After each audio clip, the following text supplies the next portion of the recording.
আসসালামু আলাইকুম, welcome back to my channel Fauzia's mom. আশা করছি যে যেখান থেকে আমার এই রেসিপিটা দেখছেন যার যার জায়গা থেকে খুব ভালো আছেন, আলহামদুলিল্লাহ। তো আজকে আমার রেসিপি হচ্ছে বিফ বিরিয়ানির রেসিপি।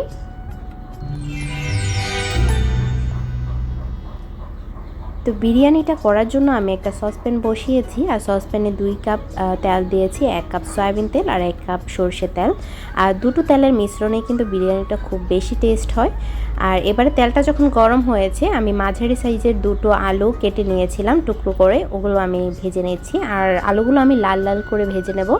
আর আজকে আমি যেটা করব সেটা হচ্ছে পুরান ঢাকার ঐতিহ্যবাহী যে হাজির বিরিয়ানি, সেই বিরিয়ানির মতো করে আমি করার চেষ্টা করেছি। তো আমার আলুগুলো ভাজা হয়ে গিয়েছে। এবারে আমি সেই তেলে 2টো তেজপাতা চিড়ে দিয়ে দিয়েছি, আর দিয়ে দিচ্ছি আমি 1.5 কাপ পরিমাণ পেঁয়াজ বাটা। আর পেঁয়াজ বাটাটাকে আমি একটু মিশিয়ে নিচ্ছি তেলের সঙ্গে, নেড়ে চেড়ে আর মিশিয়ে নিয়ে তারপর আমি অন্য মশলাগুলো দিয়ে দিচ্ছি। তো আমি দিয়ে দিচ্ছি আদা বাটা 2.5 টেবিল চামচ। আজকে আমি ঠিক যতটুকু বিরিয়ানি করব সেটা বলে দিচ্ছি আগে। আমি 1 কেজি চালের আর 1.5 কেজি গরুর মাংসের বিরিয়ানি করব। আর দিয়ে দিয়েছি 2 টেবিল চামচ রসুন বাটা, আর দিয়ে দিয়েছি 2 টেবিল চামচ জিরা বাটা। আপনারা চাইলে এখানে জিরার গুঁড়াও দিতে পারেন, কোনো সমস্যা নেই, তবে জিরার গুঁড়াটা আপনারা 3 টেবিল চামচ দিয়ে নেবেন। তো এবারে আমি মশলাগুলোকে একটু মিশিয়ে নিচ্ছি, কাঁচা মশলাগুলোকে। এবারে দিয়ে দিচ্ছি গুঁড়া মশলা, তার মধ্যে আমি 2 চা চামচ মরিচ গুঁড়া দিয়ে দিচ্ছি। ঝালের পরিমাণটা আপনারা আপনাদের টেস্ট মতো দিবেন, তবে আমি বিরিয়ানিতে ঝালের পরিমাণটা একদম কম রাখি। দিয়ে দিচ্ছি স্বাদ মতো লবণ।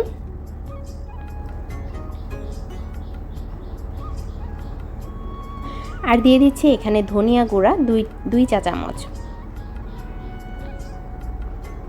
এবারে আমি মশলাগুলোকে একসঙ্গে ভালো করে নেড়েচেড়ে মিশিয়ে দেব, কাঁচা গুঁড়া সব মশলাগুলোকে। আর মিশিয়ে দিয়ে এটা কিন্তু কষাতে হবে। এখানে একটা মশলা ব্যবহার করছি, এটা হচ্ছে সিক্রেট মশলা, আর এই মশলাটাই কিন্তু বিরিয়ানির টেস্ট বাড়ায়। সেজন্য সেইখানে রয়েছে একটা জয়ফল পুরো, 2 টুকরো জয়ত্রী, একটা বড় এলাচ, একটা বড় স্টার এলাচ, আর হচ্ছে ছোট এলাচ 10-12টি, লবঙ্গ 10-12টি, দারুচিনি 2 টুকরো, আর দিয়েছি আমি গোলমরিচ 1 চা চামচ, আমি কিশমিশ 1 চা চামচ, চীনা বাদাম 1 চা চামচ একসঙ্গে ভালো করে পেস্ট করে নিয়েছি। এবারে আমি দিয়ে দিচ্ছি গরুর মাংসগুলো, আর গরুর মাংসগুলো আমি এখানে একদম ছোট ছোট পিস করে নিয়েছি, এতে করে খাওয়ার টেস্টটা ভালো আসে। সবগুলোতে খুব ভালো করে মশলাগুলো ঢুকে যাবে আর খেতেও ভালো লাগবে। আর আমার এখানে গরুর মাংস 1.5 কেজি আছে, আমি আগেই বলেছি। এবারে ভালো করে আমি মিশিয়ে নিচ্ছি, আর মিশিয়ে নিয়ে ঢাকা দিয়ে দেব। আর এই মাংস থেকে যেই পানিটুকু উঠে আসবে সেটা দিয়েই কিন্তু মাংসটা খুব সুন্দর করে কুক হয়ে যাবে। আর দেখুন কালারটা কি সুন্দর লাগছে, দারুণ একটা কালার এসেছে। তবে মাঝে মাঝে অবশ্যই নেড়েচেড়ে দিতে হবে ঢাকনা খুলে, কারণ তা না হলে কিন্তু নিচে লেগে যেতে পারে। তো আমি ঢাকনাটা উঠিয়ে নিলাম কিছুক্ষণ পর। দেখুন আমার এটা কিন্তু অনেকটা শুকিয়ে এসেছে। আর এর মধ্যে আমি 1 কাপ লিকুইড দুধ ব্যবহার করব। আপনারা এখানে টক দই ব্যবহার করতে পারেন 1/2 কাপ, তবে আমার কাছে টক দই ছিল না, তাই আমি দুধ ব্যবহার করেছি।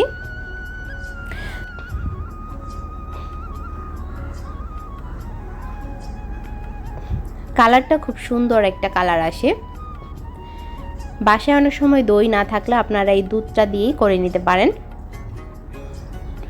তো এবারে আমি মিশিয়ে নিয়ে আবারও ঢাকা দিয়ে দেব। আর যখন একদম শুকনো শুকনো হয়ে যাবে, কষা কষা হয়ে যাবে, ঠিক সেই সময় আমি উপর থেকে শুধুমাত্র মাংসগুলো উঠিয়ে নেব। যতটুকু সম্ভব মাংসগুলো উঠিয়ে নেওয়ার চেষ্টা করবেন।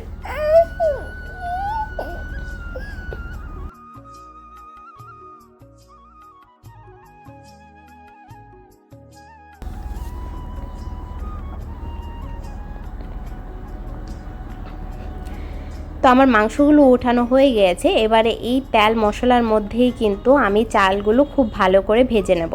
আমি কিন্তু এখানে এক্সট্রা কোনো তেল ব্যবহার করব না, বা এক্সট্রা কোনো মশলাও ব্যবহার করব না। এটাতেই আমি চালগুলো দিয়ে দিচ্ছি। আর এখানে 1 কেজি চাল আমি আগে থেকে ধুয়ে ভালো করে পানি ঝরিয়ে নিয়েছিলাম। এবারে সেটা দিয়ে দিলাম, আর খুব ভালো করে ধৈর্য নিয়ে চালগুলোকে ভাজতে হবে। আর চালগুলো যত সুন্দর করে ভাজা হবে বিরিয়ানিটা ঠিক ততটাই সুন্দর আর ততটা মজার হবে। আর আমার এই বিরিয়ানি রেসিপিটা ছাড়াও আমার চ্যানেলে আরও বিরিয়ানির রেসিপি আপলোড দেওয়া আছে, আপনারা চাইলে দেখে নিতে পারেন। এছাড়া যদি আপনারা অন্য কোনো বেশি পরিমাণ বা কম পরিমাণের অন্য রকম কোনো বিরিয়ানি দেখতে চান, আমাকে কমেন্টস করে জানাতে পারেন, আমি আপনাদের দেখিয়ে দেবো ইনশাল্লাহ। আর আমার এই বিরিয়ানিটা খুবই টেস্ট ছিল, প্রত্যেকটা বিরিয়ানির টেস্ট কিন্তু খুবই মজার, আপনারা ট্রাই করে দেখতে পারেন, আপনাদের খুব ভালো লাগবে। তো আমার চালটা ভাজা হয়ে গিয়েছে খুব ভালো করে। এবারে আমি ফুটন্ত গরম পানি এটাতে দিয়ে দিব। আমি চালের জন্য গরম পানি ফুটিয়ে রেখেছিলাম আগে থেকে। আর অবশ্যই চালে পানি ব্যবহার করতে হবে, চাল যতটুকু তার ডাবল পানি ব্যবহার করবেন। তবে হ্যাঁ, তার থেকে হাফ কাপ পরিমাণ কম পানি ব্যবহার করলে বিরিয়ানিটা খুব বেশি সুন্দর হয়।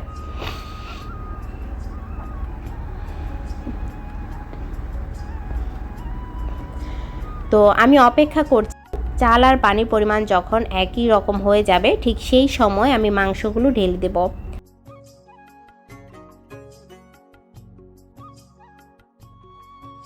মাংসগুলো দিয়ে খুব ভালো করে চাল পানির সঙ্গে মাংসটাকে মিশিয়ে নিতে হবে, আর মিশিয়ে নিয়ে তারপর ঢেকে দিতে হবে।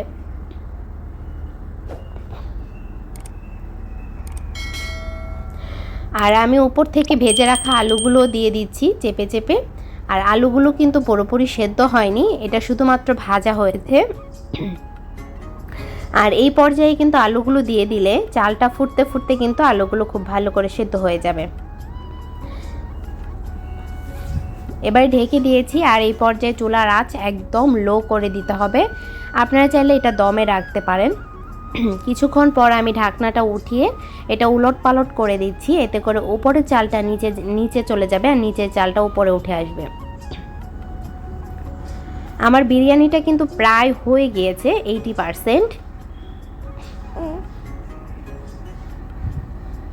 দেখুন, দেখেই বুঝতে পারছেন একদম প্রায় হয়ে এসেছে। এবারে আমি উপর থেকে 7-8টি আস্ত কাঁচামরিচ দিয়ে দিচ্ছি ফ্লেভারের জন্য, আর দিয়ে দিচ্ছি 1 ছিপি গোলাপ জল।